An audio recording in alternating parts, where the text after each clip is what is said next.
Galerinha, voltamos para a nossa revisão do 9º capítulo, tá? Esse é o último capítulo que nós trabalhamos em sala de aula e, por fim, finalizamos a nossa revisão, que já é a nossa terceira aula de revisão.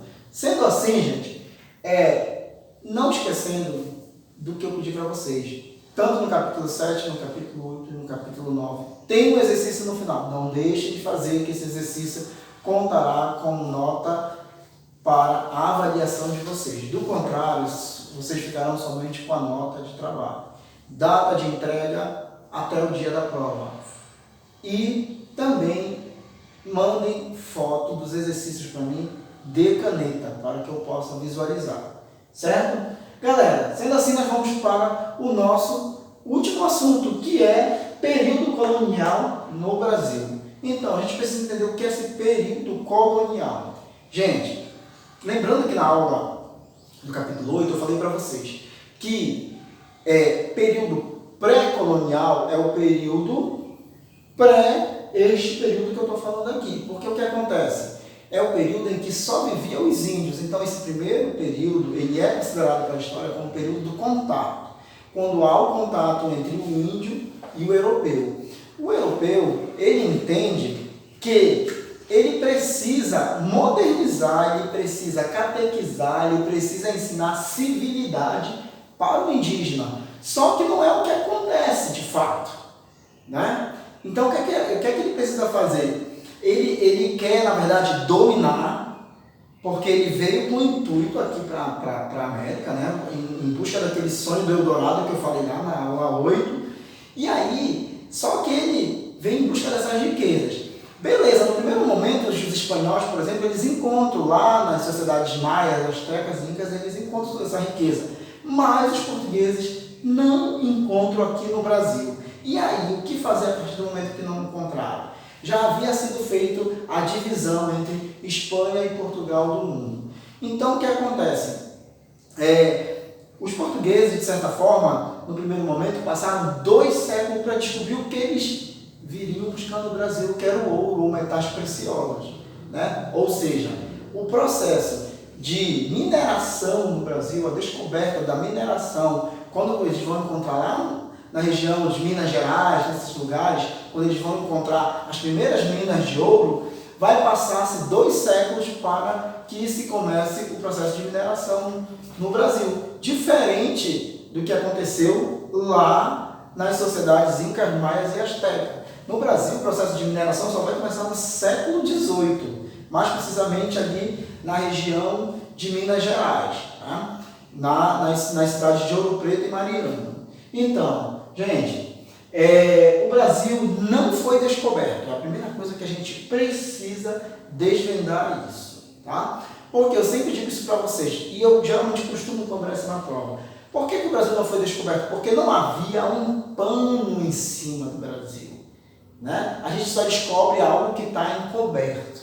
Na verdade, o Brasil foi, segundo algumas correntes historiográficas, encontrado, achado, saqueado, depende da interpretação do autor de como ele escreve.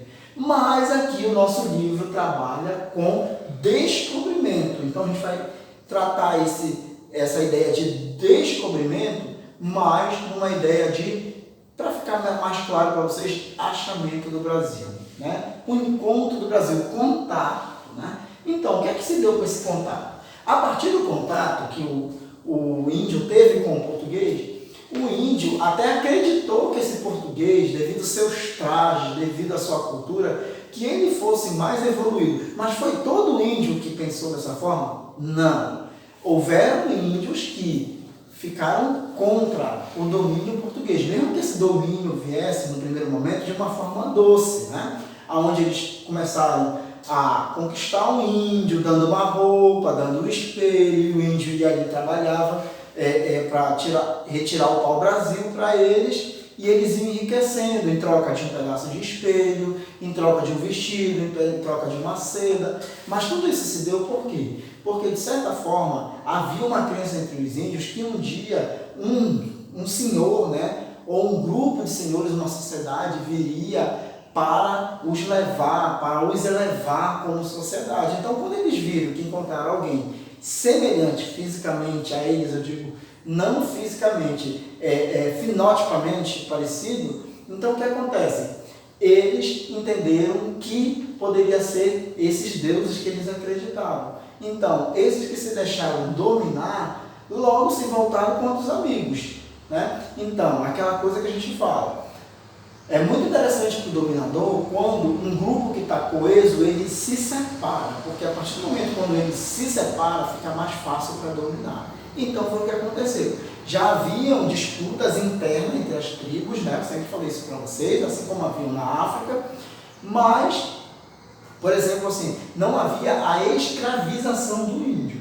E aí, com o passar do tempo, conforme os europeus foram se consolidando aqui, nesse período que a gente vai chamar de período colonial, que é quando a colônia já está estabelecida e muitos dos índios já nem estavam percebendo que estavam sendo dominados. E como é que eles estavam sendo dominados? Eles estavam adquirindo a língua portuguesa, eles estavam adquirindo os costumes e eles estavam perdendo os costumes deles.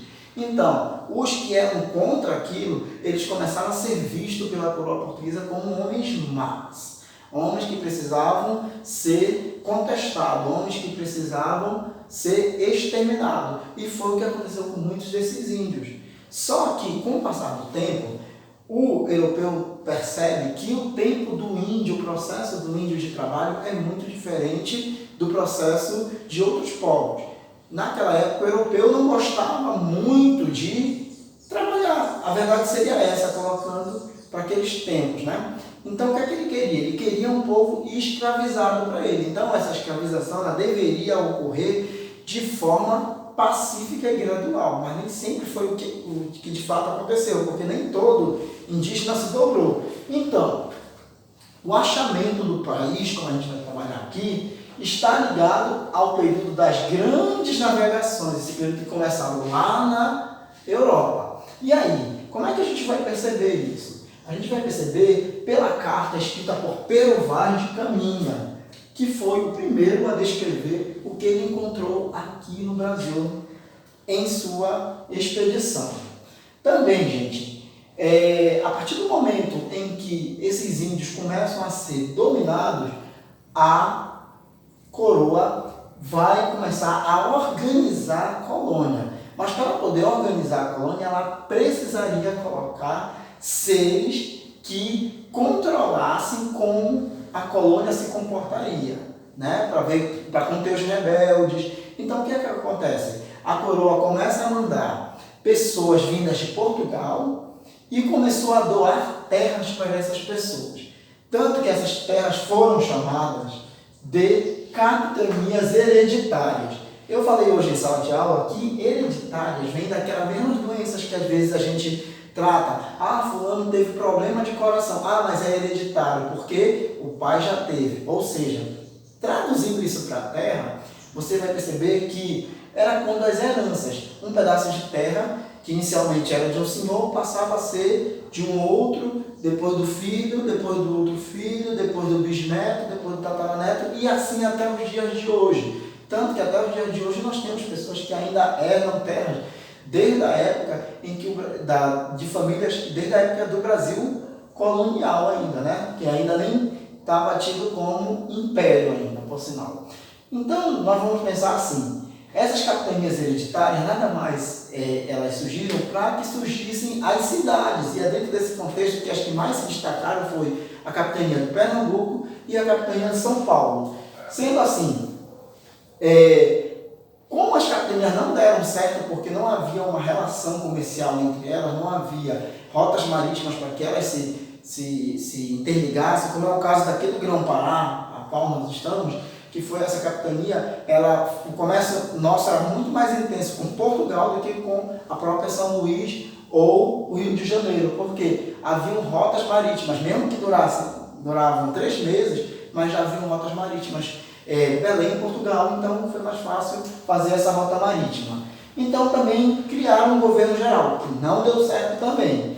E aí gerou-se um conflito, né? Porque nesse processo de dominação também a língua é um fator importante. Então criou-se um conflito entre a igreja e o império. De que forma? Os jesuítas passaram a proteger os índios e o império não gostou. E aí o que acontece? Ocorre a expulsão dos jesuítas, né?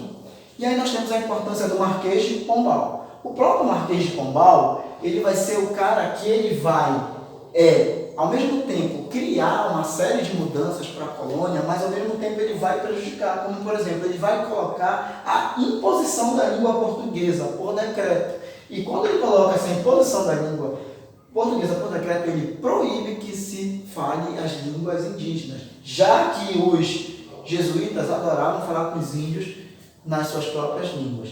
Galera, não esqueçam de fazer as atividades, eu aguardo vocês na avaliação e a todos uma boa prova.